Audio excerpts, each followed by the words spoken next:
Desejo cumprimentar a todos com a paz do Senhor. Amém. Os irmãos me perdoem porque eu sou novo, né, nesse aparelho aqui. Aí eu vou me adaptando aqui, mas dá para ouvir direitinho, não dá? Pois bem, eu gostaria nesse momento, né, de agradecer, externar nossa gratidão a Deus pela oportunidade de conhecer mais uma parte da família do Senhor, aqui na igreja do nosso pastor Lucas e a pastora, esqueci o nome de sua esposa, Maísa. É um prazer conhecer esse casal nobre, né, que tem inserido aí o espaço para poder falar, né, um pouco sobre esse assunto que é importantíssimo, né, da palavra do Senhor e promover, né, um curso aqui, teologia. A minha esposa é uma bênção de Deus na minha vida, eu estava contando, né, pastor, eu aprendo com ela, viu? Para você ver também que teologia não é só coisa de, pensa assim, pastor, teologia é só coisa de homem, não. A minha esposa também faz teologia, né, estuda teologia, inclusive ela tem um canal no YouTube falando sobre escatologia, um dos assuntos mais difíceis da teologia. A gente convida vocês depois pode procurar ela e ela vai mostrar para vocês, ela vai dar vídeos lá sobre esse assunto. Nós vamos falar também sobre o que é, você talvez desperte interesse e pode procurar ela para conhecer mais desse assunto. Meu amigo Wagner é uma bênção de Deus na nossa vida, eu agradeço o privilégio de estar com ele aqui e todos vocês, viu? É um prazer. Peço que suportem por mais ou menos uma hora, né, que a gente vai falar de um assunto que é muito importante, mas que em alguns momentos precisa assim, realmente dar atenção dos irmãos. E a gente vai ler muita Bíblia, viu? Você já começa me conhecendo assim, eu sou desses. Pensa uma pessoa para gostar de ler Bíblia. Então, por gentileza, já abra aí a sua Bíblia em João, capítulo 1, versículo 1, e deixa aberta, que a gente vai ler já, tá? A minha proposta é justamente falar sobre o que é teologia, né? Como a gente vai iniciar um curso de teologia, falar sobre o que é teologia. João capítulo 1, versículo 1. Mas só deixa aberto que a gente já vai chegar lá, tá? Então, antes de tudo, estão ouvindo e vendo, dá para ver aqui bem, né? Também o pessoal aí de trás consegue ver direitinho. Obrigado, pastor. Pronto. Então, a proposta é falar justamente sobre o que é a teologia, tá? E aí no decorrer da aula eu vou colocando os pontos, né, importantes para entender o que é. Antes, gostaria de me apresentar, tá? O pastor, ele falou brevemente sobre a minha pessoa. Nós somos da Assembleia de Deus em André Lima, tá? Mas como o pastor bem frisou, né, não tem problema nenhum com placa na igreja, não tem problema nenhum. E na Assembleia de Deus em André Lima a gente fez um bacharel em teologia e aí reconheceu esse bacharel na FATIM, que é a Faculdade de Teologia Integrada. Tem um polo em Garaçu, tem um polo em Boa Viagem, não sei se os irmãos já conhecem. E na FATIM a gente fez uma especialização em Ciência da Religião, uma pós-graduação em Ciência da Religião. E aí nós também fizemos um mestrado em Teologia, com uma especialização em Teologia Bíblica e Sistemática, que particularmente é a área que eu mais aprecio da Teologia. Vocês vão ver, meus olhinhos já brilham quando eu falo Teologia, mas quando eu começo a falar dessa disciplina, vocês vão notar. Fica evidente assim, sabe? Isso foi no IAL, que é o Instituto da Aliança de Teologia, de Linguística, Teologia e Humanidades. Lá também nós estamos fazendo, né, terminando na verdade, um doutorado em Teologia com especialização em Hermenêutica e História do Cristianismo. Não se preocupe que essa nomenclatura, vocês vão sair daqui hoje sabendo o que é tudinho. Hermenêutica, Teologia Bíblica, Teologia Sistemática. O que é isso? Você vai aprender tudinho isso. E recentemente também começamos uma pós em docência do ensino superior. A gente conhece assim um pouquinho, né, da área e vai tentar passar para vocês um pouquinho desse conhecimento nesse aulão e ao longo, né, das diversas disciplinas que a gente vai estar ministrando aqui, tá? Nós estamos nas redes sociais, né, além da minha esposa, como eu mencionei, tem um canal no YouTube que está nas redes sociais, é só procurar pelo nome lá e você vai achar a gente lá também, tá? Pronto, eu sempre começo minhas aulas com essa frase. Antes de tudo, eu vou citar nomes aqui importantes de renomes da teologia, autores de livros conhecidíssimos na área. A gente vai fazer menção, né, de vários métodos de interpretação, enfim, diversos procedimentos, mas antes de tudo, o que você precisa para aprender teologia são esses 3 elementos. É o básico. Sem isso aqui não adianta você ter todos os livros, a sua biblioteca mais vasta, todo o conhecimento dos eruditos, dos pais da igreja, dos contemporâneos, de tudo, se você não tiver Bíblia, oração e a dependência do Espírito Santo. Esses 3 elementos são fundamentais para aprender para tudo na vida, mas em especial para a teologia. Sem a Bíblia, sem a oração e sem a dependência do Espírito Santo, a gente não consegue nada. Uma vez perguntaram para um sábio o que era mais importante, se era a leitura bíblica ou se era a oração. Aí ele perguntou: o que é mais importante para uma ave? A asa da direita ou a asa da esquerda? As 2 coisas são igualmente importantes. E a dependência do Espírito Santo nem se fala. Então, sai daqui já entenda isso desde já, né? Bíblia, oração e Espírito Santo. Por isso que a gente vai fazer muita menção, né? As páginas da Bíblia. E contamos com a ajuda do Espírito Santo e a oração dos irmãos para essa aula. Tá? Pronto. E agora especificamente, né? Começando a aula, eu disse João 1, não foi? João capítulo 1, versículo 1. Na minha versão, que é a versão Almeida Revista e Atualizada, fala assim: no princípio era o Verbo, e o Verbo estava com Deus, e o Verbo era Deus. Se você tiver uma versão mais contemporânea do que a minha, como a NVI, Nova Versão Internacional, ou a NVT, Nova Versão Transformadora, ela pode dizer assim: no princípio, aquele que era a palavra estava com Deus, e aquele, assim, né? E aquele que era a palavra era Deus. Essa é uma versão excelente, ela já traduz na linguagem bem. Mas o que eu queria, na verdade, é voltar para a linguagem original. Saiba que a sua Bíblia está escrita em português, mas inicialmente eles não falavam essa língua. Eles falavam aramaico e era escrita em grego. Ou seja, eles falavam uma língua diferente da língua que era escrita e que é diferente da língua que está traduzida na sua Bíblia. Tá? Então, eles falavam aramaico e escreviam em grego. Na língua grega, 2 palavrinhas são destacadas aí. Essa, para verbo, que é logos. Todo mundo consegue ver aqui, né? Aqui onde eu estou apontando. A palavra verbo, que está traduzida por verbo aí na sua Bíblia, é logos. Diga logos. Logos. Não é língua estranha, é grego, tá? E Theos. Theos, que é a palavra para Deus.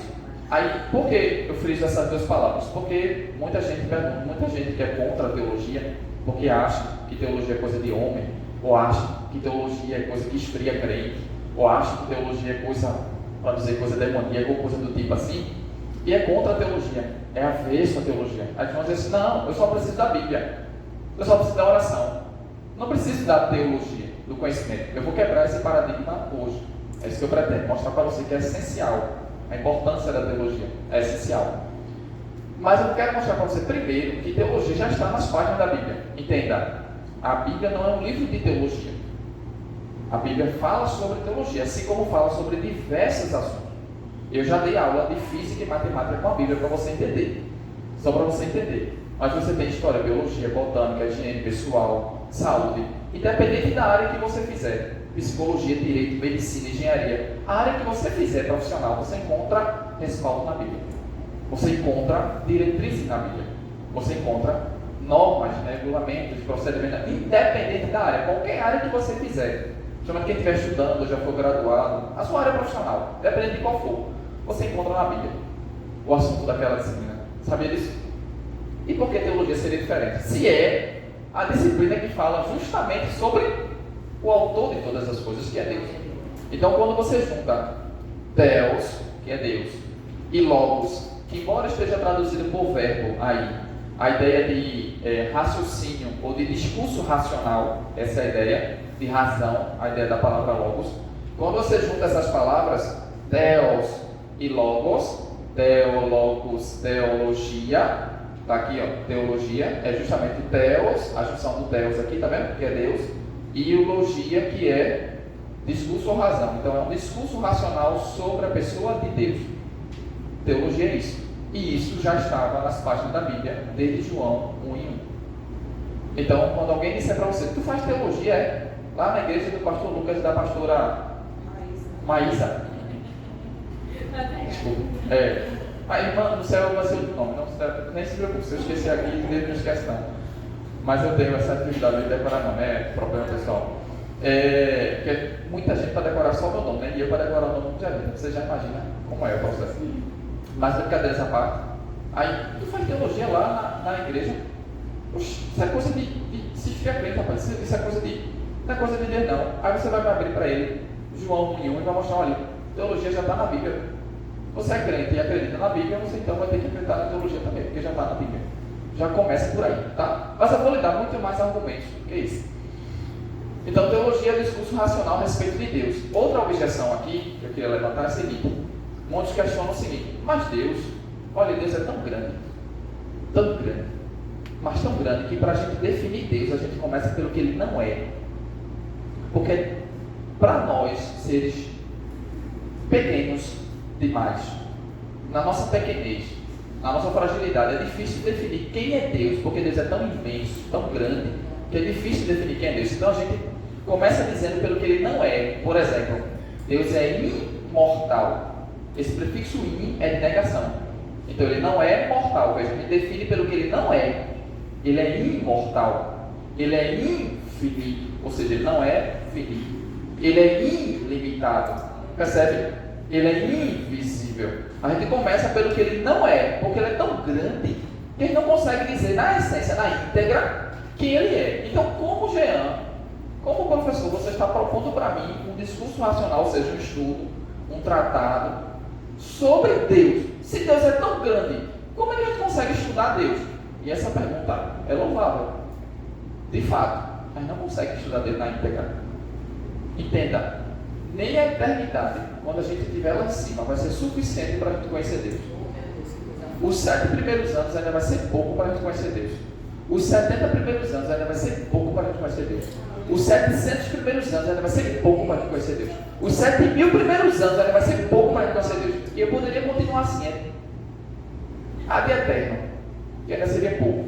Então, como que hoje, agora, nesse momento, a gente conseguiria esgotar com isso que não consegue? Então, a melhor definição ali seria: teologia é o estudo da mensagem revelada. Se você quiser anotar aí, pode botar sempre parênteses. Teologia é o estudo da mensagem revelada de Deus. Aqui a mensagem revelada de Deus. Você pode fazer assim com a sua Bíblia? Por gentileza? Já para aquecer, pronto. É o estudo dessa ferramenta aqui, desse instrumento aqui. Aí sim, pelo que ele revelou para a gente sim conhece, consegue conhecer. Ok? Bem tranquilo? Pronto. Então, eu separei, eu fiz questão de dividir esse assunto em 3 partes. A natureza da teologia, ou seja, primeiro mostrar para você de fato o que é teologia, tá? Eu já comecei dando uns spoilers aqui agora. Falar sobre a possibilidade da teologia, porque depois que você saber o que é teologia de fato, eu queria que você entendesse que é possível sim fazer teologia. E depois, porque mesmo que você entenda o que é teologia e que é possível fazer teologia, talvez você fique com a seguinte pergunta: tá, mas para quê? Para que eu quero fazer teologia? Eu sei o que é, eu sei que é possível fazer, mas para quê? Aí tem aquele terceiro ponto ali, a necessidade da teologia. Eu vou mostrar para vocês como é necessário a teologia. Tá certo?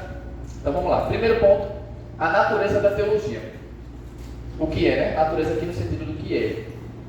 Os cristãos devem afirmar que, visto que estudar a teologia é conhecer a Deus, e esse é o maior propósito do ser humano, a teologia, portanto, possui um valor intrínseco. O que é que ele está dizendo aqui? A teologia é conhecer a Deus. Eu preciso que você leia esse texto de Jeremias, capítulo 9, versículo 23 ao 24. Se alguém puder, por gentileza. Jeremias 9, 23 e 24.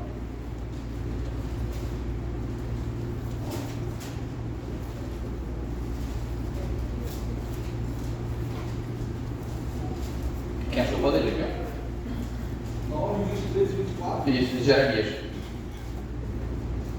Assim diz o Senhor: não se glorie o sábio na sua sabedoria, nem se glorie o forte na sua força, não se glorie o rico nas suas riquezas, mas o que se gloriar, gloria-se nisto, em me entender e me conhecer, que eu sou o Senhor, que faço beneficência, juízo e justiça na terra. Porque destas coisas me agrado, diz o Senhor. Aleluia. Em que você tem se gloriado? Você pode achar que é a pessoa mais inteligente do mundo naquela área profissional. E que seja, viu? A igreja carece de respectivos profissionais, porque teologia não isenta a gente de estudar. De ser o melhor, seja um doutor, um pós-doutor naquela área profissional que você escolheu para seguir, seja assim mesmo. A igreja carece de psicólogos, de médicos, de advogados, pessoas das diversas áreas. Mas você não pode se gloriar nisso. Você não pode se gloriar naquela conta bancária. Eu sei que você tem muito dinheiro, Deus tem abençoado você.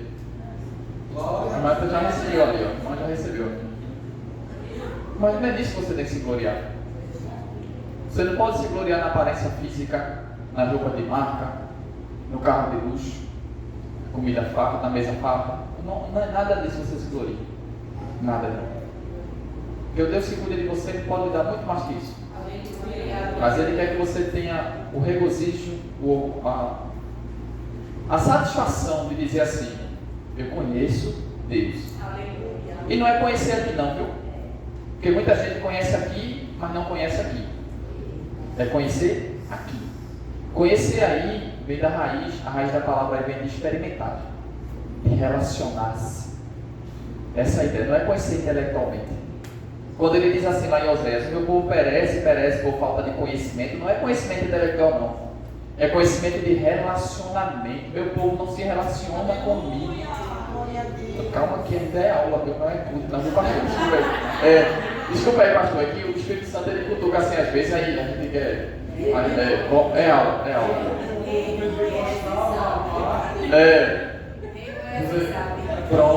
Pronto. Aleluia. Então aqui. Oh, glória. Então aqui a gente deve se gloriar, irmãos, em conhecer o Senhor. Em conhecer o Senhor. Então é isso que ele está dizendo. A teologia nada mais é do que conhecer a Deus. Não conhecer só intelectualmente. Todas as disciplinas que eu vou mostrar a você, tudo isso serve para que você se aproxime mais dele. Ah, professor, mas eu conheço fulano e tal, que começou a fazer teologia e se desviou. E apostar toda a fé. Que dizer, por exemplo, de Caio Fábio. O problema não foi a teologia. A pessoa talvez já fosse propensa para tal. Entendeu? O problema não é a teologia. O problema é pessoal. A teologia genuína, a teologia cristã, ela transforma, ela aproxima mais a pessoa de Deus. Por quê? É conhecimento de Deus. É conhecer o Senhor, se relacionar com Ele. É isso que Jesus está dizendo. Quer se gloriar, quer ter satisfação em alguma coisa, quer dizer assim: eu tenho satisfação, eu me regozijo em algo, em quê? Em conhecer a Deus. Isso é íntimo dele. E tem um relacionamento genuíno com Ele. Pronto. Isso é o suficiente. Isso é teologia. Entendeu? Ele continua aqui, né? Não há finalidade maior a que o conhecimento de Deus pretende alcançar. E não há propósito maior para o ser humano senão conhecer a Deus. Você pode ter, e faça mesmo, galgue posições profissionais, acadêmicas, realize seus sonhos de projetos e desejos de construção, de finanças, de organizações, de tudo que você puder. E Deus lhe abençoar para fazer. Mas não há propósito maior do que conhecer a Deus. De nada disso adianta ter o ser humano se não tiver um relacionamento genuíno com Deus. Não adianta. É isso. Isso é teologia. Pronto. Você queria saber teologia em poucos minutos, você já sabe. Tá bom? Ou pode continuar? Pronto. O conhecimento teológico produz demandas morais e outros efeitos na vida de uma pessoa. Mas essas não são propósitos maiores do que a tarefa teológica de conhecer a revelação verbal de Deus, que é a palavra. A revelação verbal de Deus é a palavra. Logo, para concluir, né? Então, o que é teologia? O que é teologia? Pronto. E se você me ouviu agora há pouco, você sabe que conhecer aqui não é só intelectualmente, é experimentalmente. É viver com Deus. Dizem que nós, teólogos, né, falamos muito sobre Deus. A gente tem que falar muito com Ele. Entendeu? Para a gente aprender as coisas, talvez você não tenha entendido. Não é falar muito sobre Deus. Falar muito sobre Deus, até o ímpio pode fazer teologia e falar. Não está entendendo? Qualquer um fala sobre Deus. Já vai falar muito com Ele.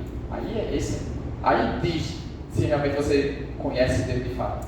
Se vive se, está assim, foi, entendeu? Então, entendido o que é teologia? Então, só para você gravar mesmo, teologia é? Conhecer a Deus. Pronto, essa é o primeiro ponto, a natureza da teologia. Então, a natureza da teologia é conhecer a Deus, ok? Um minuto aí para você respirar. Tranquilo? Podemos continuar? Segundo ponto, a possibilidade da teologia. O ponto é, tá, eu sei o que é teologia. Teologia é conhecimento acerca de Deus, conhecer a Deus. Mas como isso é possível? A maior objeção foi a que eu falei agora há pouco, que Deus ele é imenso, é grandioso, é majestoso. Como conhecer alguém imenso? Como é possível conhecer a Deus se Deus é tão grande, se está além da nossa compreensão? Isso é possível porque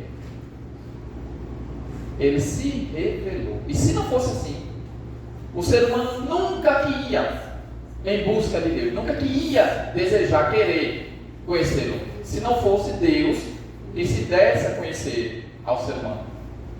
Então, conhecer Deus só é possível porque Deus ele quis se dar a conhecer por nós. E Ele se deu a conhecer por nós de duas formas. Olha, você tem duas formas para conhecer Deus: a revelação geral e a revelação especial. A revelação geral é o que a gente chama da criação. Essa revelação geral também pode ser chamada de revelação específica ou a revelação geral pode ser chamada também de revelação natural ou de revelação universal. São outras palavras que você pode encontrar para esse nome, para essa expressão. A revelação geral é a criação. Eu ainda subdividi aqui como a história, tem algumas referências que você pode ler depois, tá? Eu vou disponibilizar o material. Essa revelação geral, ela se dá na história do ser humano, ela se dá no próprio universo e ela se dá na própria pessoa. Nós somos testemunhos vivos. Não sei se você já percebeu isso. Não sei se você já olhou no espelho. Eu sou testemunho vivo de que Deus falou comigo. Ele disse que eu sou imagem dele conforme a sua semelhança. Então Deus já te deu a conhecer a você por meio de você mesmo. E você talvez nem percebeu isso ainda. Mas a natureza mostra que Deus se deu a conhecer para a gente. A própria criação, tudo o universo, tudo é forma de Deus se revelar para a gente. Mas isso é chamado de revelação geral, tá? E aqui está alguns exemplos, né? Da natureza, o universo, a criação de modo geral. Ainda sobre a revelação geral, embora o testemunho da natureza concernente ao seu Criador seja evidente, fica claro quando você olha para a natureza, para a criação, que há um Criador. Isso é lógico. Você não tem como olhar para qualquer objeto. Você olha para um objeto, você tem que pressupor que teve um autor. Se há uma obra, há um autor. Se há uma criatura, há um Criador. Você não pode pressupor, como os cientistas aí querem alegar com a teoria do Big Bang, que as moléculas foram formando engrenagens e as partículas foram formando as fiações e chegou nesse produto aqui, assim, aleatoriamente. Não, possível. E a gente está falando de uma máquina simples como essa. Como é que eu vou pensar assim do ser humano? Que nesse sentido é uma máquina muito mais complexa. Se essa máquina aqui teve um autor, alguém criou isso aqui inicialmente. Como não o ser humano? Como não o universo? Então a obra tem um autor. A criação tem um Criador. Então fica evidente quando eu olho para a criação. Isso é o que Paulo fala lá em Romanos capítulo 1. É indesculpável o ser humano que olha para a criação e não reconhece o Criador da criação. Paulo fala isso lá. Não tem desculpa. Olhar para a criação, olhar para mim mesmo e dizer, tem um autor. É Deus. Então, o testemunho da natureza concernente ao seu Criador é evidente. É isso que ele está dizendo. O conhecimento do homem sobre Deus não vem da observação da criação. A última passagem de Romanos, como eu citei aqui, nos informa que o conhecimento de Deus não vem de procedimentos empíricos, ou seja, experimentais, de ter experiência com a criação, para que a gente possa ter essa contestação de que Deus já existe, mas que tem sido diretamente escrito na mente do ser humano. É um conhecimento inato. A gente chama isso de revelação geral, ou seja, a ideia é a seguinte: você já nasceu com a impressão, pensa assim, com a impressão digital de Deus na sua mente, no seu coração. É o que Paulo fala lá em Romanos capítulo 2. Já foi impresso dentro de você um conhecimento inato acerca de Deus. que só bastava você olhar para a criação e reconhecer o Criador. Está dentro de você isso aí. É como se fosse um gatilho. Você olhar para a criação, você... Não, é possível que não haja um Criador para tudo isso aqui. Não é possível. Você olha para todo o mecanismo do ser humano, todo o desenvolvimento, o funcionamento do ser humano, e dizer, não é possível que isso seja aleatório, isso seja acaso. Tem que ter um autor. Tem que ter um Criador. Entende? Então a revelação geral leva o ser humano nesse sentido, a reconhecer que há um autor, há um Criador. Agora, o ser humano querer acreditar nisso ou não, já é um problema moral e espiritual dele. Intelectual não é, mas é moral e espiritual dele. A maldade, o pecado do ser humano leva ele a, Paulo diz isso lá, né? Deixou o Criador e foi adorar a criatura. Ao ser humano, aves, quadrúpedes e répteis. Paulo fala lá no capítulo 1. Por isso é indesculpável, diz Paulo. Olhou para a criação e não reconheceu Deus como Criador. Mas Paulo está dizendo que, por que ele é desculpável? Porque tem alguma coisa de Deus dentro do ser humano. Até porque nós somos imagem conforme a sua semelhança. Que quando você olha para a criação, você testifica, não. Você reconhece, não. Há um Criador. Se você quer chamar de Big Bang, de força ativa, de aleatoriedade, de acaso, aí é com você. Mas há um Criador. A Bíblia deixa bem claro quem é. A Bíblia deixa bem claro quem é. Tranquilo? Isso é revelação geral. Tá? Por exemplo, isso aqui explica, e aqui é só um parênteses, né? Isso aqui explica, por exemplo, como pessoas nos mais remotos lugares do mundo sentem aquele vazio dentro do ser humano, desejo de adoração, de venerar. E eles adoram sol, lua, estrela, pedra, árvore, não é? A gente tem relato disso nas culturas. Por que isso? Porque há algo dentro do ser humano, um vazio, que só é preenchido por Deus. Dinheiro, luxúria, lascívia. Tudo que você pensasse de materialidade não preenche. O que preenche esse vazio do ser humano é Deus. E aí está a explicação. Por quê? Porque é uma revelação geral. Agora, ele vai dizer aqui, ó, esse conhecimento inato na mente do homem não se origina da observação do ministério, né? Aquela questão da experiência que eu falei. O homem não interfere do que ele observa na natureza, que deve existir um Deus. Perdão. O homem não infere do que ele observa na natureza, que deve existir um Deus. Antes, ele conhece o Deus da Bíblia antes de ter acesso a qualquer informação empírica, ou seja, experimental, né? A respeito da criação. A função da observação é estimular a mente do ser humano a recordar esse conhecimento inato, como eu disse, como se fosse um gatilho. Quando você olha para a criação, opa, tem um Criador. É isso que ele está dizendo aqui. Eu já adiantei, né? Que foi suprimido pelo pecado. E é por isso que a maioria das pessoas, ao invés de reconhecer o Criador da criação, devota a criação ao acaso ou a qualquer outra coisa, né? O Big Bang, e aí não reconhece a Deus, né? É por causa do pecado. E é também por esse conhecimento inato que o homem interpreta a natureza. Ainda para fechar, toda pessoa tem um conhecimento inato de Deus, e para onde quer que ele olhe, a natureza o lembra disso. Todos os seus pensamentos e todas as suas experiências dão testemunho irrefutável da existência dos atributos de Deus. A evidência é inescapável. Portanto, aqueles que negam a existência de Deus são acusados de suprimir a verdade pela sua perversão e rebelião, e ao reivindicarem ser sábios, tornam-se loucos. Paulo deixa isso claro lá. Você depois pode ler essas referências, tá? Em outras palavras, a revelação geral de sua existência, né, a existência de Deus, e dos atributos de Deus, por toda a sua criação, isto é, o conhecimento inato do ser humano, né, acerca da criação de Deus, acerca da existência de Deus, deixa aqueles que negam a sua existência sem desculpa, é o que ele está dizendo aqui, sem nenhuma justificativa, e assim são justamente condenados. Em outras palavras, é o que Paulo fala lá, a condenação é justa. Quando alguém olha para a criação e não reconhece o seu Criador, não atribui ao Deus da Bíblia, ao Deus verdadeiro, a existência, a glória, a honra, o louvor, a majestade devida. Quando não faz isso, ele já assinou a sua sentença de condenação. Então a condenação é justa. Nesse sentido, a revelação geral não salva. Perceba, a revelação geral ela é incapaz de salvar o homem. Então eu não poderia olhar para a criação e dizer assim, Deus existe, pronto, estou salvo. Não. Porque não é a revelação geral que salva. Então veja, a revelação geral, ela revela, ela dá a possibilidade da gente conhecer a Deus, porém, não é suficiente para salvar o ser humano. Por isso precisa de uma revelação especial. E por isso é chamada de especial. Porque é a única revelação que salva. A revelação geral não salva. Porque a gente não é salvo por obras. É só pelo mérito exclusivo do Senhor Jesus Cristo. Não é por obras. Então eu não posso reconhecer, dizer que o Sol, a Lua, o Universo foi criação de Deus, reconhecer que Deus é o autor de toda a criação, Ele é o autor da minha pessoa, então eu sou salvo. Por isso não. Eu tenho que crer no sacrifício do Filho dele, eu tenho que confiar na justiça do Filho dele e pela fé ser salvo. Não por obra. Por isso a necessidade de uma revelação especial. Essa sim salva. Então o que é a revelação especial? Está ali. É a palavra de Deus.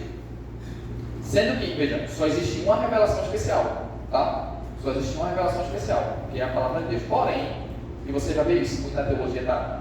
As coisas é uma e é duas, ou é uma e é três. E aí você entende pela fé ou pela fé esse negócio, entendeu? A revelação especial é uma, mas é dupla. Deu para entender? Só existe uma revelação especial. Então, se eu perguntar para você, quantas revelações especiais existem, você vai dizer? Uma. Porém, ela é dupla. Explique isso aí, Jean. Vou explicar.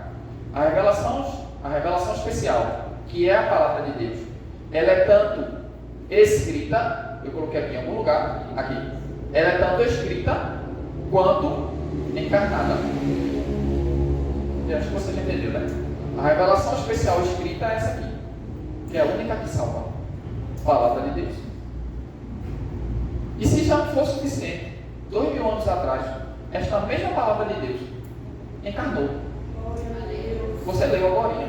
E aquele que era a palavra, se você continuar lendo ali, João, se fez carne e habitou entre nós, cheio de graça e de verdade, e vimos a sua glória como a glória do discernente do Pai, Jesus.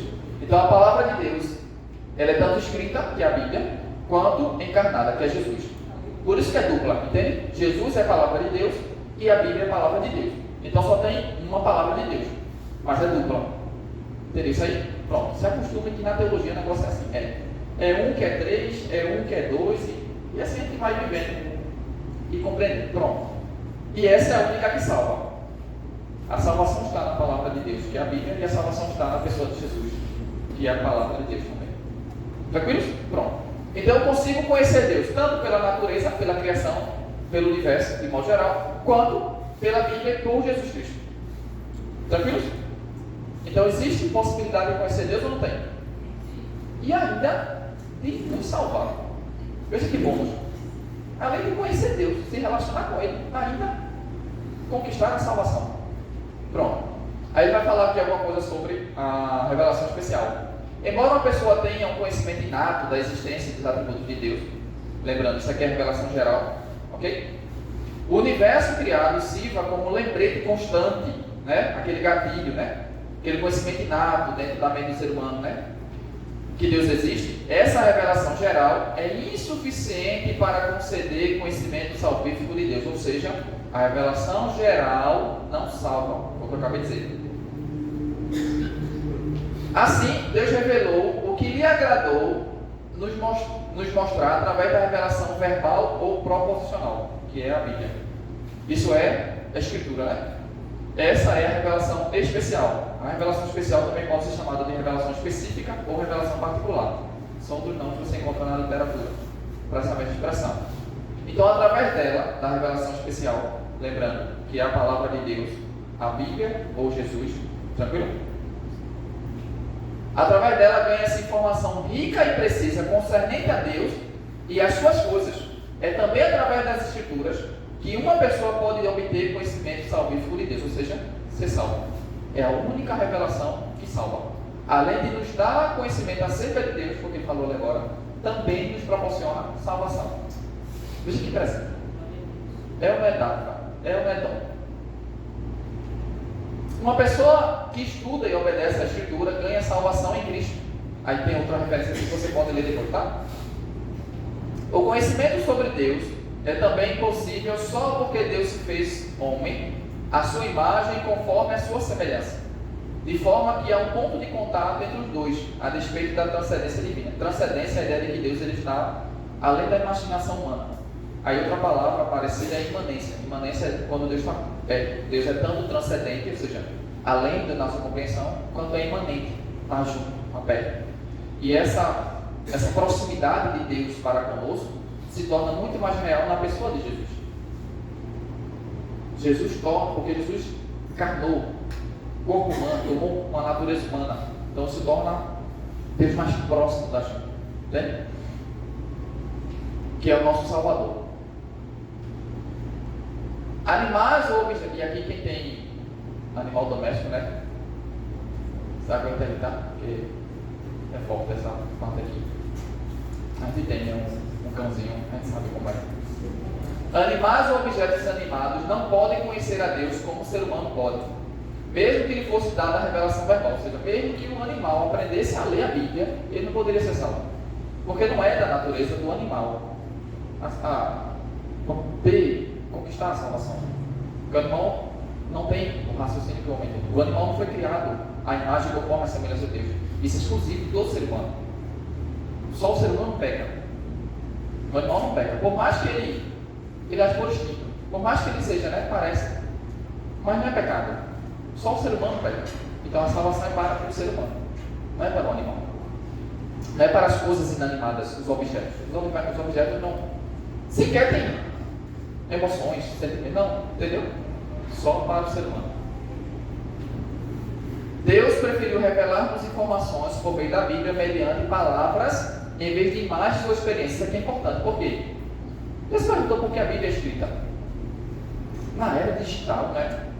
Por que Deus já fez isso lá atrás e mandou a Bíblia em áudio? Imagina só. Não era mais fácil. Mandava em vídeo. É difícil imaginar algumas passagens da Bíblia, não é? Deus, lá atrás, Deus poderia se revelar dessa forma. Deixava uma mensagem, mas de outra forma, sem ser escrita. Ainda mais numa língua que é traduzida, como eu disse para você no início, de outras línguas. Por que é escrita? Você já brincou de telefone sem fio? Não. Então você já sabe a resposta. Por que tem que ser escrita? Hoje mesmo, imagine hoje. E você pegar 10 minutos aí para fazer essa experiência. Fale alguma coisa para uma pessoa, uma frase inteira. E peça para essa frase ser passada de pessoa para pessoa até a outra. Nunca chega do mesmo jeito que você falou. A gente está falando em um momento, de 10 minutos. Imagine-se ao longo de 1.600 anos de produção literária da Bíblia. Se fosse oral, não tinha como a comunicação chegar do jeito que chegou. Percebe? Então tem que ser escrito. A forma escrita é a melhor forma de preservar o registro. Por isso que a Bíblia é escrita. Preferiu Deus escrever para a gente do que deixar outra forma de revelação. Deixar escrito. Tinha que ser escrita. Você só precisa saber ler, mas tinha que ser escrito. Apesar que hoje você já consegue ouvir, ver, né? Hoje, mas entenda, né? Então, inicialmente tinha que ser escrita. Não poderia deixar que a comunicação da Bíblia fosse passada de outra forma se não fosse escrita, para preservar o que está aqui. Veja que até nisso Deus teve cuidado e zelo. Ele não só quis se revelar a nós, ele também quis preservar essa revelação para nós. Hoje você tem certeza que o que está aqui é palavra de Deus. Sem tirar nem colocar, é palavra de Deus, porque é preservar. Deus preservou. Deus não só inspirou que escrevesse, mas também preservou que fosse escrito e continuasse preservado. Você tem a certeza disso? Então, a comunicação verbal possui a vantagem da precisão e exatidão quando feita de forma adequada. Foi praticamente o que eu falei aqui. Tá? Então, visto que é uma forma de comunicação adotada, né? Visto que esta, a comunicação verbal, né? Escrita, é a forma de comunicação adotada pela Bíblia, um sistema teológico digno deve ser derivado das proposições encontradas na Bíblia. Você não pode ter um curso de teologia, você não pode ter uma aula de teologia, você não pode ter um livro de teologia, você não pode ter teologia de forma geral, tirada de outro lugar que não seja da Bíblia. Não, eu acordei hoje inspirado e eu vou produzir teologia do que eu sinto, do que eu acho, do que eu penso. Sem nada da Bíblia. Não tem como, irmão. Teologia Se é conhecimento de Deus, se Deus se revelou por meio da Bíblia, tem que ser baseado na Bíblia. Isso que eu disse a você, vai ler muito a Bíblia. Deus vai que você gosta. Vai gostar. Se já gosta, vai gostar mais ainda. Se não gosta, vai aprender a gostar. Não tem como fazer teologia sem a Bíblia. Sem ler a Bíblia, sem estudar a Bíblia, sem meditar na Bíblia. Eu geralmente faço uma pergunta assim, pastor. Quem já leu a Bíblia hoje? Só que é constante muitas pessoas, sabe? Aí eu digo assim, quem já leu essa semana, esse mês, esse ano, aí salva. Alguém se salva. Geralmente alguém se salva. E eu não estou falando daqui do culto não, viu? Olhe, não conte com o culto. Estou falando do seu devocional em casa. Eita, né, pastor? Estou falando do seu devocional em casa, viu? Se aquele seu momento com Deus, você para ler e meditar na Bíblia, desse momento que eu estou falando. Isso deve ser diário, viu? Nós temos um grupo de leitura bíblica com cronograma. Um cronograma anual. Você começa a ler em 1º de janeiro e vai até 31 de dezembro. E lê toda a Bíblia. De 3 a 5 capítulos por dia. Aí temos um grupo lá. O grupo é só para tirar dúvida, curiosidades ou comentários sobre a leitura bíblica. E aí, quem quiser participar, é só falar com o pastor, depois ele direciona, pronto. A gente pode adicionar você lá, disponibiliza o cronograma. Hoje terminamos Neemias, né? E aí a gente continua lendo a Bíblia, tá? Anualmente. E é importantíssimo, tá? Então, não tem como fazer teologia sem ler, estudar e meditar na Bíblia. E não em quaisquer meios de comunicação não verbais como sentimentos ou experiências religiosas. Não que a experiência não seja importante. E quando eu digo assim, teologia baseada na Bíblia, exclusivamente na Bíblia, eu não estou isentando, eu não estou anulando, por exemplo, a gente usar a história, a ciência, a razão. Vou mostrar para você que são pontos que a gente leva em consideração a teologia também. Mas a Bíblia é sempre acima de tudo. Então a razão não pode estar acima da Bíblia. A história não pode estar acima da Bíblia. A ciência não pode estar acima da Bíblia. E a experiência não pode estar acima da Bíblia. Eu sinto que é diferente do que está aí. Sinto lhe dizer que está errado, viu? Que o que está certo é o que está aqui. Se você sente, acha, pensa, acredita em algo que está diferente do que está aqui, me desculpe, viu, pastor? Talvez você nem queira mais me ouvir, mas está errado, viu? O que está certo é o que está aqui. Se estiver contra o que está aqui, está errado. Por isso que teologia não pode ser baseada em experiência. Não que a experiência não seja válida. A gente vai ver em alguns momentos que a experiência é válida sim, como outros elementos que eu mencionei. Mas a Bíblia é sempre acima.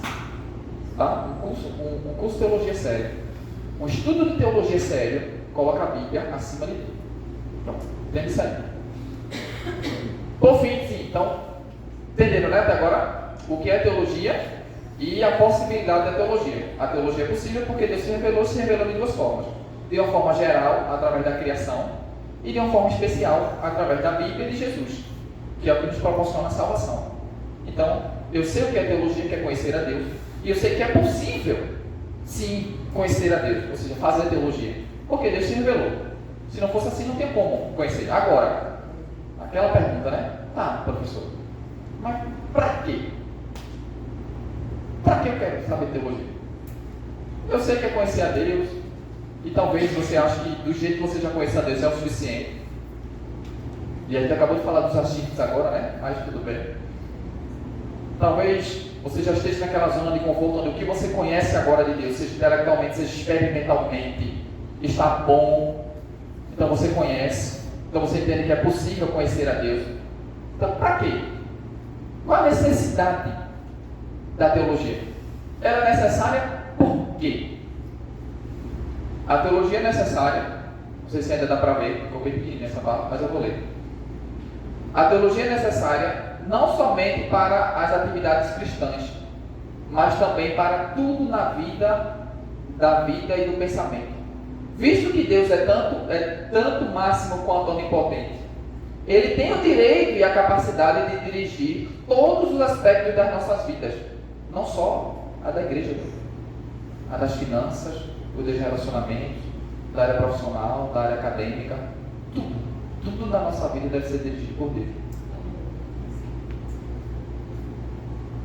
A teologia procura entender e sistematizar a sua revelação verbal, a Bíblia, e é autorizada e é autorizada até onde ela reflete o ensino da Bíblia. A necessidade da teologia é uma questão da necessidade de comunicação de Deus. E aqui, que meu celular tem algum lugar aí? Não, pronto, obrigado. Quem achou a esposa achou o favor do Senhor, né? A gente já disse, sabe. Esse aparelho aqui hoje é um aparelho essencial para a comunicação. Só que o avanço tecnológico que a gente tem aqui, às vezes não nos permite valorizar a comunicação. Sabe como era a comunicação feita antes disso aqui? Enviava-se mensageiro. Você já pegou esse tempo? Não se acuse não. Você pegou esse tempo? Às vezes o cabelo acusa, né? Mas mensageiro, carta. E olha, o tempo que levava, talvez se ele pegou, né? Olha, se acusou, Bom. Brincadeiras à parte. Mas veja, você enviava uma mensagem, o tempo que levava para a pessoa receber a mensagem, talvez você recebeu a mensagem de volta, talvez, dependendo do caso, a pessoa morresse, ou se extraviasse a mensagem, o mensageiro, o pombo, e não chegasse a mensagem. Imagine a comunicação nesse momento da história. Era valorizada. Agora hoje você complica e vê uma pessoa do outro lado do mundo, ao vivo, viu? Você vê e ouve ao vivo assim a pessoa. Isso não é valorizado. Por quê? Isso substitui as relações interpessoais. Aí às vezes a gente trabalha, estuda, está os filhos na escola, tá a gente trabalhando, chega em casa, aquele momento de socializar, de se comunicar com a gente e a família, e aí o aparelho substitui essa comunicação. Aí está todo mundo conectado. Todo mundo assim. Aí eu te pergunto, se é assim com quem a gente vê, você entendeu já? Se é assim com quem a gente vê, como não é com quem a gente não vê? Você entende? Primeiro ponto da necessidade da teologia. Por que a teologia é necessária? Porque ela nos mostra a importância de se comunicar com Deus. Eu falei para você aqui. O ponto não é falar sobre, é falar com. Comunicar-se com Ele. Por que a teologia é importante? Porque ela nos mostra isso. É importante falar com Ele, se relacionar com Ele. Esse é o para quê, um dos para quê da teologia. E de fato, isso não é valorizado, não. Essa comunicação não é valorizada. Ou não é verdade? A nossa experiência prova isso, não é? E às vezes, não é nem intencional, não é porque a gente queira que seja assim. Tem tanta atribuição, né? Estou dizendo, eu estou entendendo, pastor, se eu me chamar de novo aqui, não sou? Quero ser essa pessoa aqui, rapaz, só. Não, Jesus está falando, né? Amém. Mas você está me entendendo? É só 2 anos, né? É só, pronto. Já assinou então. Tá? Pronto. Você entende? Eu sou assim mesmo, perdoe, tá? Me suportando. O Espírito Santo vai cutucando e a gente vai, em algum momento, dar glória. Daqui a pouco você começa a se revelar, você vai tocar. Pronto. E né? Que bom. Eu gosto disso. Mas você entende? Aí é tanta correria, tanta atribuição, e às vezes a gente deixa para o último plano assim, a oração, a leitura, o devocional, o jejum, a consagração. Isso deveria ser primeiro, entendeu? E a teologia, uma teologia genuína, uma teologia cristã de verdade, vai mostrar isso para você. A importância da comunicação e relacionamento com o Senhor. Por isso que a teologia é necessária, porque ela desperta a gente para isso. A orar mais, a ler mais, a buscar mais. Entendeu? A gente acha que sabe. Olha, a gente acha que sabe quando a gente. Né? Como é? A gente está lendo todo ano lendo. A gente vê, isso estava aqui antes. Eu pensei que eu sabia, eu pensei que eu entendia. É assim mesmo. A teologia vai mostrar isso para você, entendeu? A importância da comunicação. Com quem? Veja, com o principal comunicador, Deus. Entendeu? Isso. A necessidade da teologia é uma questão de necessidade de comunicação de Deus. Visto que este é o seu universo, a fonte derradeira de informação e interpretação de tudo na vida e no pensamento é a revelação divina. E visto que é preciso ouvir Deus, a teologia é necessária. Você tem ouvido Deus? Às vezes a gente vai tomar alguma decisão, né? Solteiros aí, né? Aquela pessoa aí, tá? É aquela pessoa, aí você vai tomar aquela decisão, é ele, é ela. Eita, vou pra isso. Isso é para tudo na vida, viu? Mercado de trabalho, porta de emprego, concurso. A gente toma decisões a todo momento. Só que ao invés de a gente consultar a quem sabe de todas as coisas, que já está no teu futuro, que já sabe o que vai acontecer, não pergunta. Veja. Por que não pergunta? Porque não quer ouvir, talvez, né? Não quer ouvir Deus. Queira se ouvir, né? Mas Deus deixa. Aí Deus deixa. Aí quando me permite a expressão, né? A gente dá de cara na parede. Aí diz, você não podia ter perguntado antes? Deus ainda passa aquele bálsamo, né?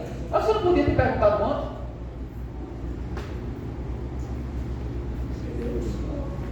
A teologia é central para tudo na vida e para tudo da vida do pensamento, porque ela trata com a revelação verbal do Supremo Ser, a realidade essencial que dá existência e significado a tudo.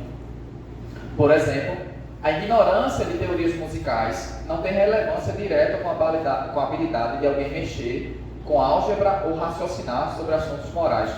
Contudo, a ignorância com respeito à revelação divina afeta tudo da vida e do pensamento, desde a visão de alguém da história e da filosofia, até a interpretação da música, da literatura e do entendimento de matemática e da física. Eu citei aqui alguns exemplos, mas o que é que ele está dizendo aqui? Você pode ser especialista em qualquer área. E é lógico que você vai ter que escolher uma área para se especializar. E o fato de eu ser especialista em exatas não conflita diretamente com eu não conhecer tudo da área de humanas. Está me entendendo? E não tem problema nenhum, porque para mim a área profissional é o que importa. Não preciso saber de tudo, só preciso saber daquilo que é específico para a minha área. Então o fato de eu só saber especificamente de um ponto, de um assunto, de uma ciência, de uma disciplina, não tem problema, não afeta eu não saber de tudo das demais disciplinas, das demais ciências, dos demais saberes. Agora, eu não saber teologia afeta tudo. Suas relações interpessoais, suas finanças, organização, compromissos, agendas, tudo, a sua área acadêmica, profissional. Se você não tiver um bom relacionamento com Deus, você não tem um bom relacionamento com nada e com ninguém. Essa é a verdade. E essa é mais uma necessidade da teologia. Quando eu estudo teologia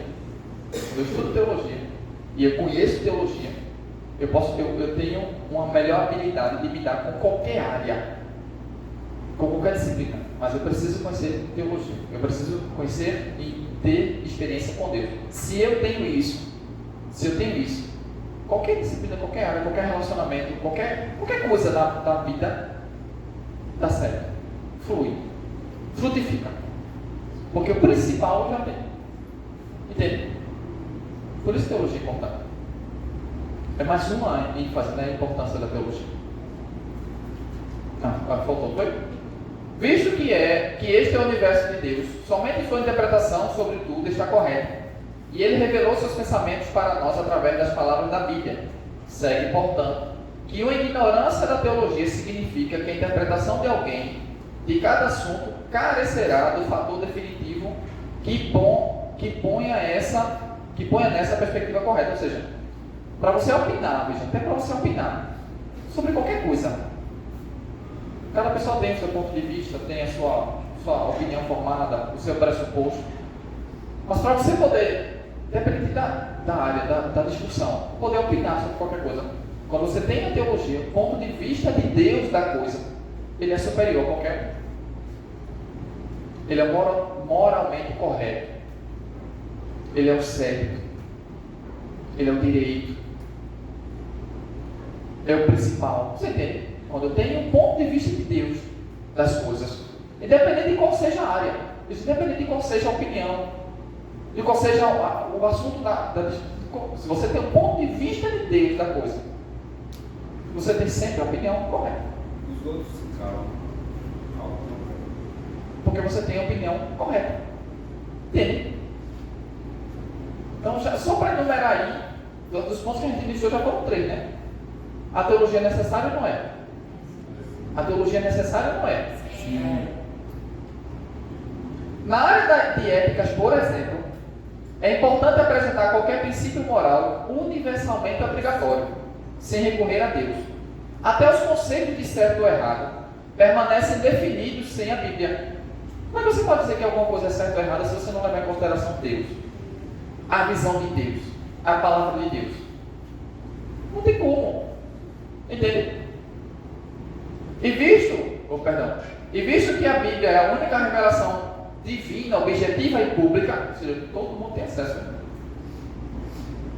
Todo mundo tem acesso. O único modo de se recorrer à autoridade de Deus é apelando à Bíblia. Uma das maiores razões para se estudar teologia é o valor intrínseco do conhecimento sobre Deus. Cada outra categoria do conhecimento é um meio para um fim, mas o conhecimento de Deus é um fim digno em si mesmo. E visto que Deus se revelou através da Escritura, conhecer a Escritura, a importância de ler a Bíblia, de estudar a Bíblia, de meditar na Bíblia. Conhecer a Escritura é conhecer a Deus, né? Isso significa estudar teologia, ou seja, quando você estuda teologia, você conhece a Bíblia. Quando você conhece a Bíblia, você conhece Deus. Tem um autor, minha esposa, ela aprecia muito que ele fala sobre o Apocalipse, que é um dos livros temas, né, da área que ela estuda. Eu falei para você no início, escatologia. Ele diz assim, o Imal, o nome dele, o livro Apocalipse de Jesus Cristo. Ele diz assim, a revelação de Jesus Cristo, né? Ele diz assim, se um filho de Deus nunca leu a Bíblia toda, ele ainda não conhece o Cristo todo. Se um filho de Deus, você pode dizer que conhece Deus, que conhece Jesus. Se você não leu a Bíblia, na opinião desse autor, se você não leu a Bíblia toda, você não conhece o Cristo todo. Então você não conhece Deus totalmente. Percebeu? A importância da teologia, porque com a teologia você vai ter interesse em ler a Bíblia, você vai ter desejo de ler a Bíblia, você vai amar ler a Bíblia, estudar a Bíblia. Uma vez que a pessoa tenta responder as questões acima sobre como alguém chega a conhecer a Deus, ela está fazendo teologia. Então veja, qualquer tipo de reflexão sobre conhecer a Deus é teologia. Agora, o que ele vai falar mais à frente é que tipo de teologia está se fazendo. Se essa teologia é cristã, é saudável, é genuína ou não é. O assunto então torna-se o seguinte: a sua teologia é correta, portanto, teologia é inevitável. Quando qualquer pessoa se propõe a refletir sobre Deus, está fazendo teologia. Mesmo que ele não esteja no curso, tendo diploma. Se ele está refletindo sobre o simples fato de você estar aqui, você já está fazendo teologia. O simples fato de você estar cultuando, orando, lendo a Bíblia, você está fazendo teologia. Porque você está refletindo, raciocinando. Discurso racional sobre Deus, isso é teologia. Agora, o ponto é, essa teologia está correta ou não está? E aí, a proposta é mostrar para você o que é uma teologia correta, o que é uma teologia saudável. Enquanto que uma teologia errônea leva a um desastre espiritual e prático, uma teologia acurada conduz a uma adoração genuína e a um viver piedoso. Pronto. A receita está aí. Se a teologia que eu estou fazendo não está me levando a ser uma pessoa melhor com Deus, melhor com o próximo, mais santo, mais piedoso, mais crente, essa teologia está errada. Estou falando, está errado, tem alguma coisa errada. Entendeu? Um repúdio à teologia é também uma recusa de conhecer a Deus, por meio do modo por ele prescrito. Então, se recusar a conhecer teologia é se recusar a conhecer a Deus. Então, por isso teologia também é necessária. O conhecimento da Escritura, conhecer sobre Deus ou estudar teologia, deve estar acima de tudo da vida e do pensamento humano. Percebe que ele sempre repete isso aqui, né? A teologia define e dá significado a tudo que alguém possa pensar ou fazer. Ela está acima de todas as outras necessidades. Nenhuma outra tarefa ou disciplina se aproxima dela em significância, ou seja, nada é mais importante do que estudar teologia. Portanto, o estudo da teologia é a atividade humana mais importante, que eu acabei de falar. Pronto. Eu acho que eu deixei claro para você, não só o que é teologia, não só que é possível fazer teologia, mas que é necessário para a gente fazer teologia. Tranquilo? Ainda tem tempo, pastor? Ainda tem tempo, me diga aí. Vocês ainda me suportam mais? Ah, então, ô glória, então tá bom. Percebeu que eu gosto de falar, né? Eu acho que é mal do professor falar, gostar de falar muito, né? Pronto. Entendido isso aí, veja, entendido Porque isso aqui é de forma geral o que é teologia. Aí a ideia agora é eu adentrar na parte mais sistemática. O que é a teologia em termos de ensino, né? Assim, como, por exemplo, será composta o curso que a gente vai fazer. Para tal, eu preciso entender isso aqui, ó. Que a teologia agora como ciência, como disciplina, eu falei da teologia de forma geral, né? Você entendeu isso, né? A teologia de forma geral, ela é conhecer a Deus, ela é possível por causa da revelação geral e da revelação especial, e ela é necessária. Isso aí você entendeu. Agora, a teologia enquanto ciência, enquanto disciplina, curso, entendeu isso? Ela é dividida dessa forma. E a gente pode falar de ciência, de teologia enquanto ciência, porque de fato é uma disciplina, né? É um curso. Martinho Lutero, o principal reformador protestante, né, que vocês conhecem, atribui-se a ele a frase de que a teologia é a rainha das ciências. A rainha das ciências. Já foi chamada assim, né? Então, como ciência, ou como área, né, do estudo do saber, a teologia ela se divide em 4. Teologia bíblica, teologia histórica, teologia sistemática e teologia prática. Teologia bíblica, teologia histórica, teologia sistemática e teologia prática. Tá? Vou apresentar para vocês cada uma dessas brevemente, tá bom? Então, a teologia bíblica, como o nome já está dizendo, entenda, né? Eu estou falando da teologia enquanto disciplina. Então, enquanto tem uma teologia bíblica, não estou dizendo que a teologia que não é bíblica não é baseada na Bíblia, entendeu isso aí, né? Mas por que existe uma teologia bíblica? A teologia bíblica é aquela que é baseada só na Bíblia, só no Antigo e no Novo Testamento. É a teologia dos autores da Bíblia. A gente tem mais ou menos aí uns 40 autores. Esses 40 autores, né, eles escreveram ao longo de 1.600 anos, tá? Em 3 continentes diferentes, Ásia, Europa e África, em 3 línguas, né, diferentes, hebraico, aramaico e grego, tá? E ao longo desse tempo, esses autores escrevem sobre um único tema, que é Jesus Cristo. E aí, só que cada um, quando escreve o seu livro, ele tem em mente um propósito específico, porque ele tem um público específico. É lógico que Moisés, por exemplo, um dos primeiros, né, pode-se dizer assim, um dos primeiros autores da Bíblia, tem um público muito diferente do que, por exemplo, Paulo, que é muito lá na frente, percebe? O público é diferente porque você tem cultura diferente, tem forma de pensar diferente, até locais diferentes. Isso influencia o propósito do livro desse autor. Por isso você tem a teologia de cada autor, ou do conjunto de autores. A isso nós chamamos de teologia bíblica. É a teologia da mensagem do autor sagrado, por exemplo.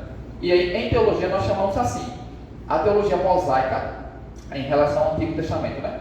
A teologia mosaica, que é a teologia de Moisés, dos 5 primeiros livros da Bíblia, né? Não sei se você sabia disso. Gênesis, Êxodo, Levítico, Números e Deuteronômio são os 5 primeiros livros da Bíblia, que também são 5 livros de Moisés escreveu. E aí o Antigo Testamento, além desses livros, que é a lei, né, ou o Pentateuco, tem também a divisão dos profetas e também do que a gente chama dos escritos, que são livros históricos e livros poéticos. Essa é a divisão do Antigo Testamento. Lei, né, o Pentateuco, os 5 primeiros livros.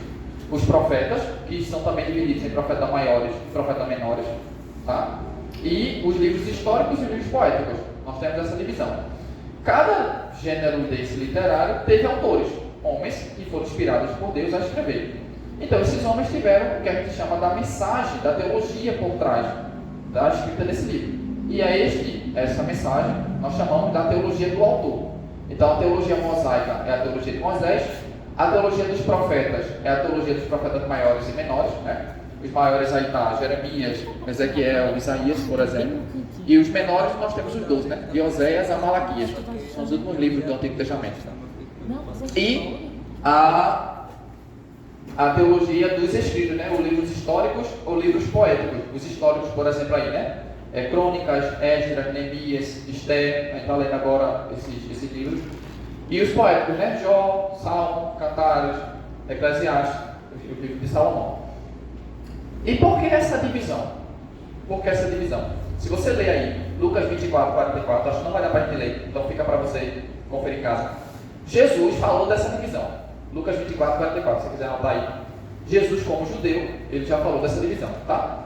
E no Novo Testamento, nós temos agora a teologia dos autores do Novo Testamento. Segue o mesmo raciocínio. Como eles têm um público específico, eles escreveram com uma teologia, uma mensagem específica para aquele público, um propósito específico para aquele público, tá? E aí você tem a teologia de Marcos, que é a marcana, a teologia de Mateus, que é a mateana, a teologia de Lucas, que é a lucana, a teologia de João, que é a joanina, a teologia de Paulo, que é a paulina, e a teologia de Pedro, que é a petrina. São os nomes teológicos para essas teologias bíblicas. E outros livros do Novo Testamento que não tem nome bonitinho assim, feito esse, né? Hebreus, Judas, Tiago, são outros autores do Novo Testamento que não tem um nome bonitinho assim, mas que têm as suas respectivas teologias. Pronto. Isso é teologia bíblica. Aí isso aqui é de minha autoria, eu vejo assim, como se fosse um quebra-cabeça, onde cada autor,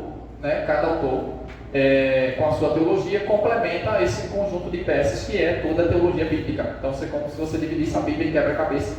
E aí a proposta é, ao longo do curso, você estudar cada teologia assim. Entendeu? Só na teologia bíblica. Aí agora a gente vai para outra disciplina, que é a teologia histórica. Como o nome está dizendo, teologia histórica é a teologia do desenvolvimento histórico, tanto da história da igreja, né, ao longo dos séculos, quanto do que os principais representantes das igrejas escreveram, né, e publicaram sobre a teologia.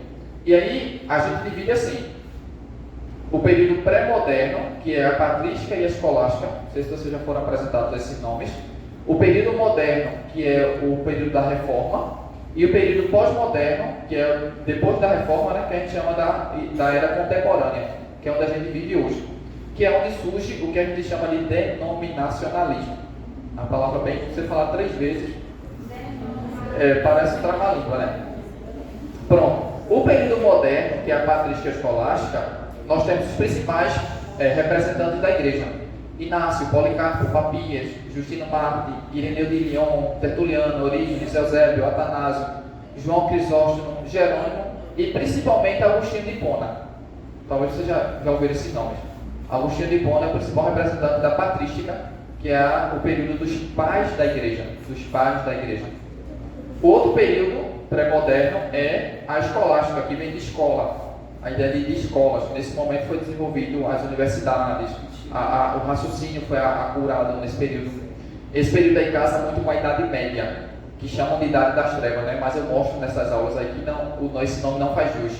Não é Idade das Trevas, é pelo contrário. Você tem muita contribuição da área acadêmica, viu? Nesse período. Então, pelo contrário, não é a Idade das Trevas, é a Idade das Escolas, escolástica. E aí você tem Anselmo de Cantuária, Tomás de Aquino, que é o principal representante. Tomás de Aquino, se você já ouviu esse nome. Ele é responsável por escrever o que a gente chama de Suma Teológica, que é um dos maiores manuais de teologia até hoje escrito.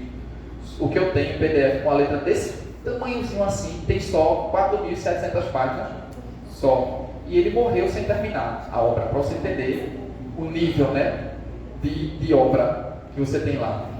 John Scott, Guilherme de Oca e Erasmo de Roterdã, né, são os principais representantes desse período. Nessa disciplina a gente fala, né, das contribuições deles. O período da reforma, principalmente, é Martinho Lutero, acho que é o mais conhecido. Martinho Lutero, né, e as suas contribuições. João Calvino e Eurico Zwingli são outros principais nomes da reforma, cada um em um momento, em um local específico. E por fim, a era contemporânea ou pós-reforma, que a gente chama de denominacionalismo, é onde surgem as diversas denominações. Cada denominação com a sua história, com seus credos, com seus costumes, com suas regras de fé. Aí você tem, né, luterano, reformado, anabatista, anglicano, presbiteriano, puritano, congregacional, batista. Aqui é pietista, viu? Está digitado errado. É pietista, viu? Anote aí certo, é pietista, houve um erro de digitação ali. Metodista e pentecostais. Aí, enfim, né? Diversas denominações, cada uma com suas histórias.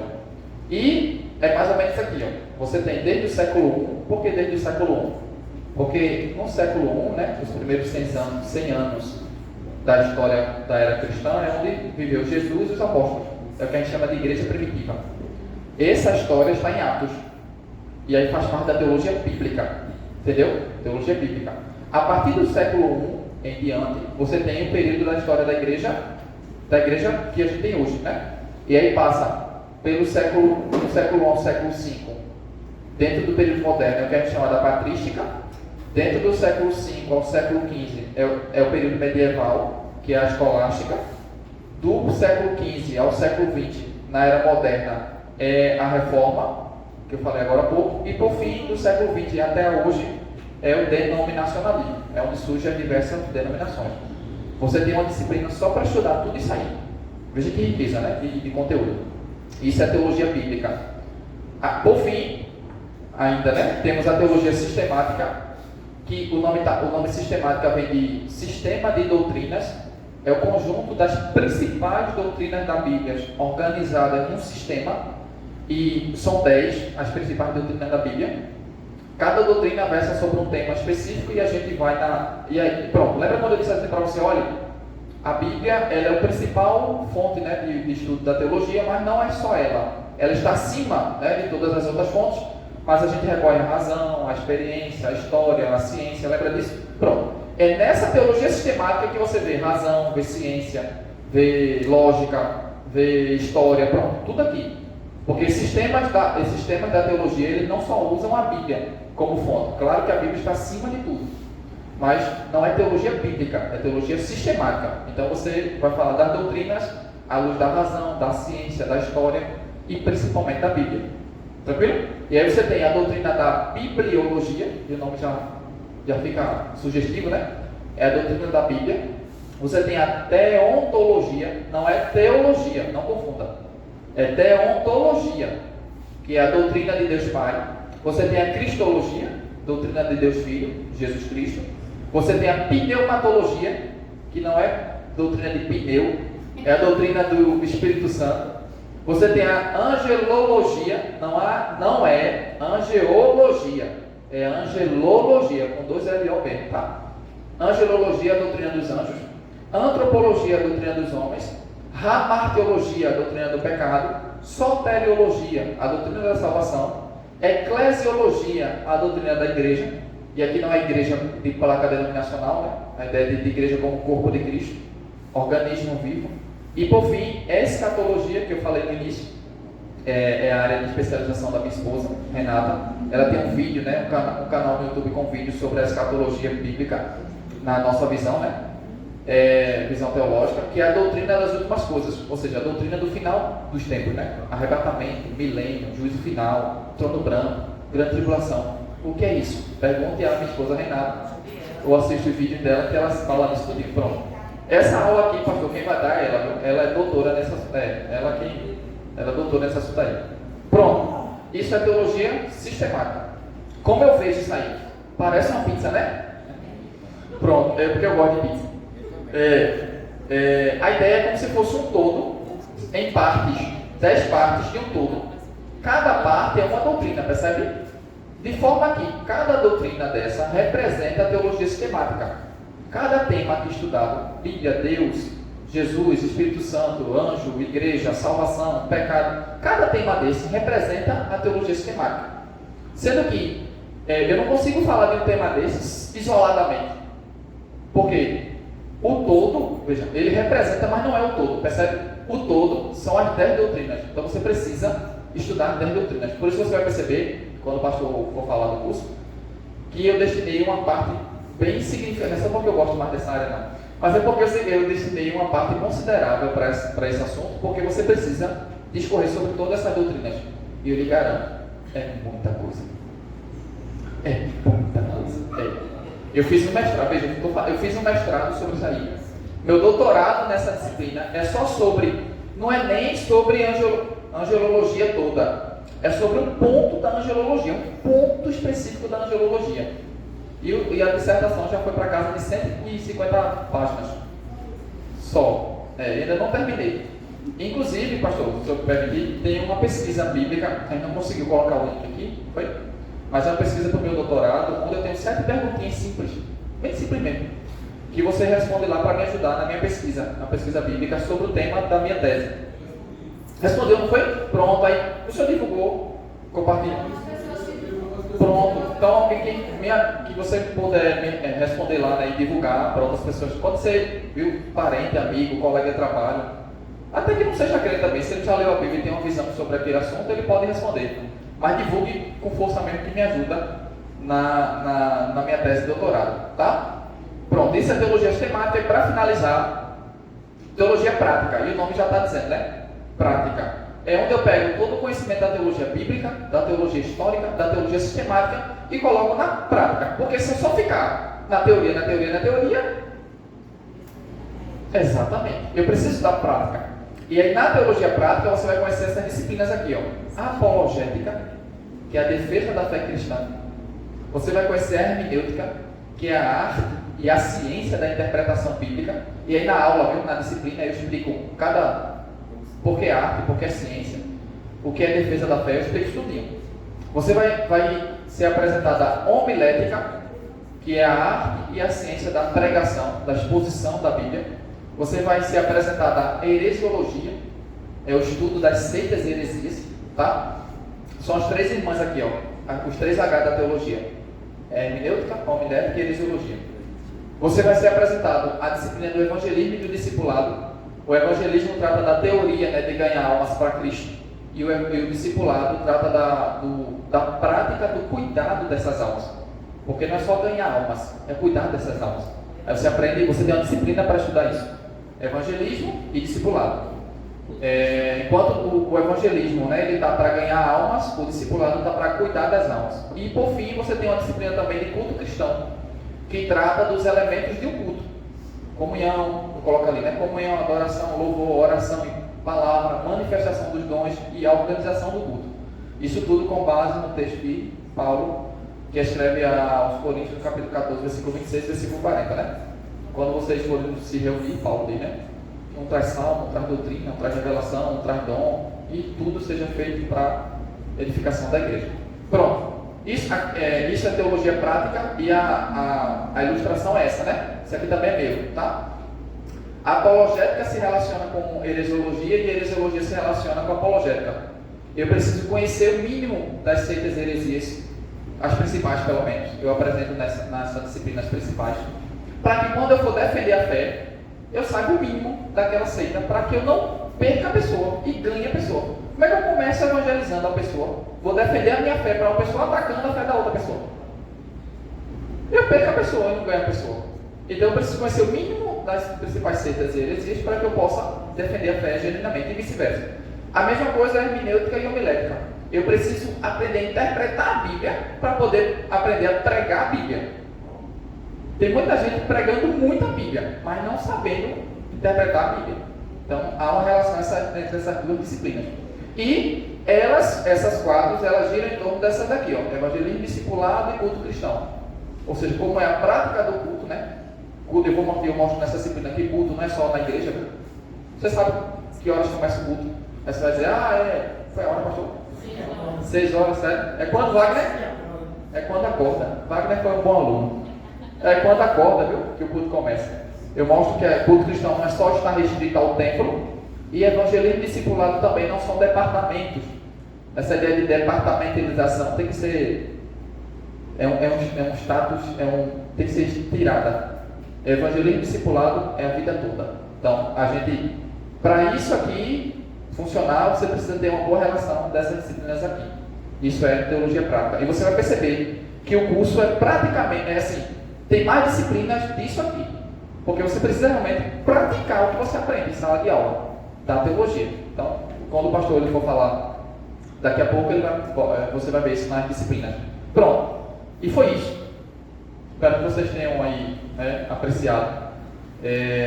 O material vai seguir para vocês, né? Vocês revisam e podem aprofundar. Inclusive, o pastor vai disponibilizar lá, né, o contato. Quando a gente estiver com a turma, né, vai estar interagindo mais. E aí eu vou estar sempre disponível para você tirar dúvida, perguntar à vontade.